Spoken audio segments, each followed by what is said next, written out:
algumas considerações aí para a nossa reflexão e para os nossos colegas que estão nos ouvindo. Né?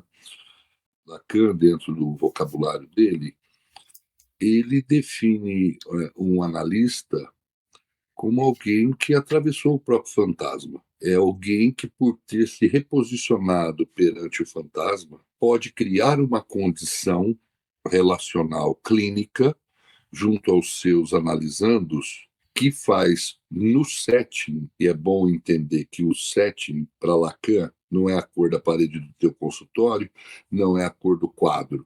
O setting é a linguagem, que é alguém capaz de transformar a linguagem comunicacional de um analisando em uma linguagem evocativa. Ou seja, na psicanálise, nós trabalhamos com uma linguagem para evocar coisas que estão na base da linguagem, que estão na condição de operação da linguagem. Né? Nós buscamos, numa linguagem mais religiosa, evocar espíritos ou evocar a esfinge. O analista é alguém capacitado a ter uma leitura a partir dessa linguagem do analisando, é de fazer com que essa linguagem forme interpretações do analista capazes de, num encontro com o psiquismo do analisando, esse encontro provocar evocações, ou como dizia o Fábio Herrmann, provocar rupturas de campo, ou seja, evocar alguma outra coisa.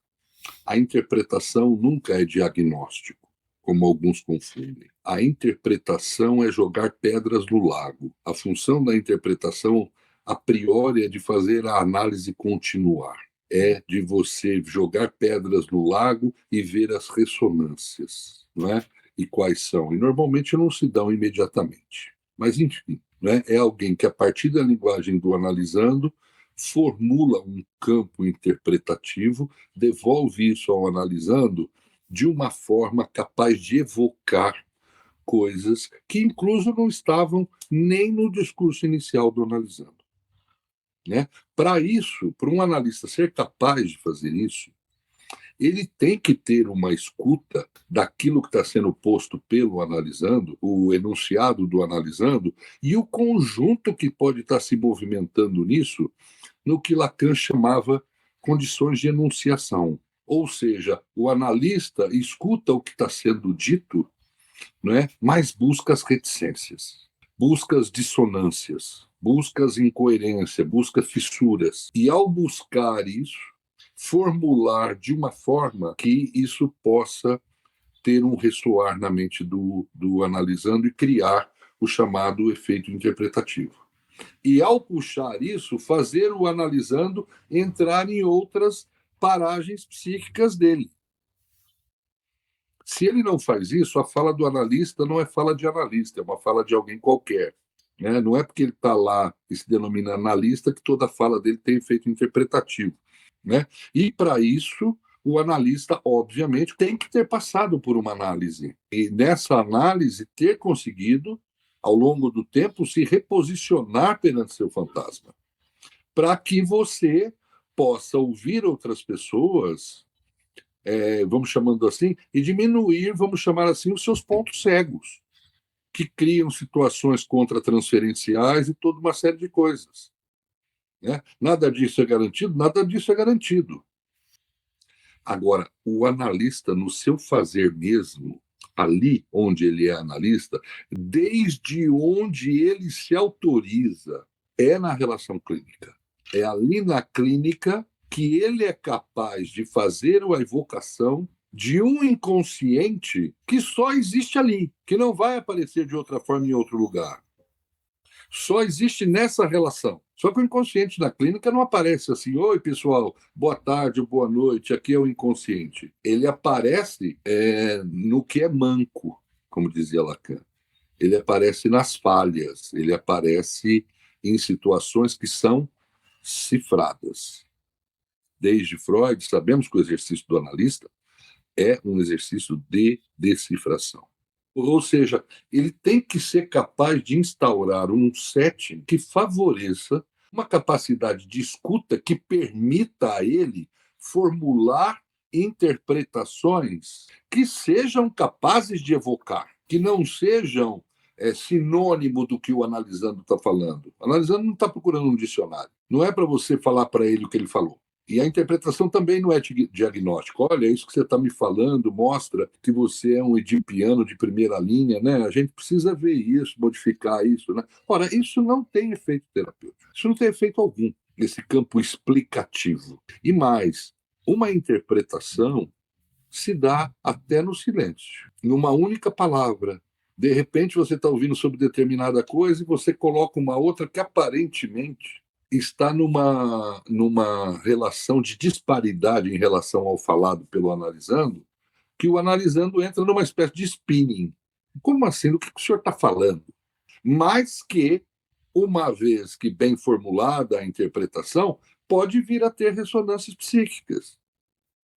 Em sessões futuras, esse analisando pode falar: nossa, aquilo que o senhor falou em determinado momento, que me pareceu tão díspare em relação ao que eu estava dizendo, mas depois, a partir desse sonho aqui, ou disso que me aconteceu ali, fez mais sentido para mim. Um exemplo, amigos.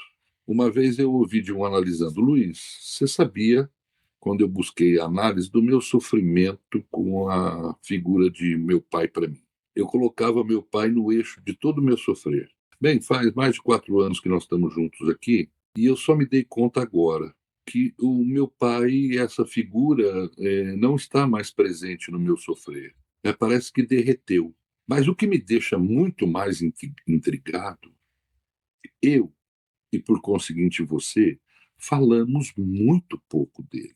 Então, como ele pôde derreter? Ora, amigos, isso é dos fascinantes na análise. Na medida em que as coisas estão ligadas à moda daquelas belas redes feitas no Ceará, você pode tocar em alguma coisa que esteja ligada ao pai. Mas o analisando não reconhece isso quando você toca, mas ressoa. Em outras palavras, em vários momentos interpretativos, eu havia colocado coisas que eu imaginava que poderia fazer ressonâncias nesse conjunto representacional em torno da imagem paterna, mas que não foram reconhecidas por ele como tendo essa relação. E eu poderia também, ao fazer essa interpretação, isso morresse sem fazer essa ressonância. Mas certamente algumas fizeram, a ponto de favorecer um derretimento dessa imagem paterna para ele, de uma forma que ele percebe que ocorreu, mas ele não entende, porque ele só entenderia se ele tivesse falado muito do pai. E se eu tivesse explicitamente, nas minhas interpretações, falado muito do pai. Aí ele acha que nós combatemos o problema. Mas o bonito da análise é isso: as coisas estão interligadas. Você fala de coisas que, por vias inconscientes, estão ligadas ao pai. E que você, na tua capacidade de escuta, levanta uma interpretação que faz alusão a isso, de uma forma que o analisando não percebe, mas que toca na representação paterna. E você só consegue fazer isso na medida em que, de alguma forma, na sua análise, houve uma situação bem sucedida em termos de um atravessamento do fantasma, em termos de um reposicionamento frente ao teu sofrimento, frente à tua história. É isso que a análise busca fazer. Eu penso que a análise, na medida em que ela não é profilaxia para novo sofrimento, na medida em que ela não nos torna mais inteligentes, dentre outras coisas, então para que serve a análise? Muitos me perguntam. Ora, eu penso que a análise é um dispositivo relacional que pode nos permitir passar de um modo de funcionamento psíquico ordenado pela angústia, pelo medo, no caso da nossa neurose, e encaminhar esse modo de funcionamento psíquico para apostas possíveis de coragem frente ao imprevisível da vida. Em outras palavras, daquele lugar do medo onde está localizado o neurótico que fica buscando ser amado, chegar naquele lugar bem sucedido que Freud dizia sobre uma análise ser capaz de amar e de trabalhar.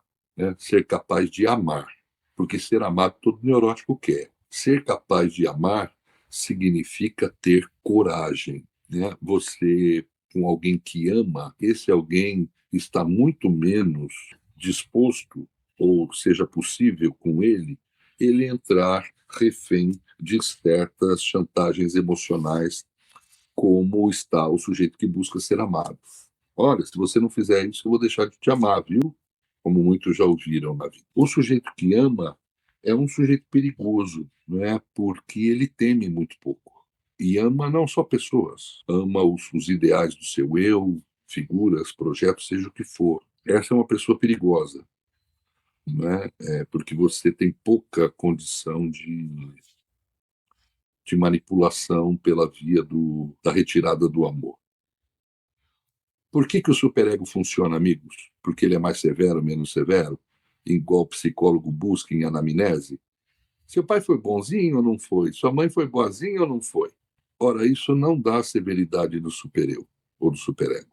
O funcionamento eficaz do superego, amigos, se dá porque ele ameaça com a perda amorosa. Essa é o verdadeiro temor que o neurótico sente. Porque o superego nos vende a imagem de que ele teria o caminho, uma vez obedecendo, de que ele poderia nos garantir o amor. Por isso a gente tem tanta tendência e somos tão fascinados com a moral, porque a moral nos vende esse engodo, que ela nos daria o caminho certo para sermos amados, caso façamos isso ou não façamos aquilo, né? Obviamente a vida mostra que as coisas não são por aí.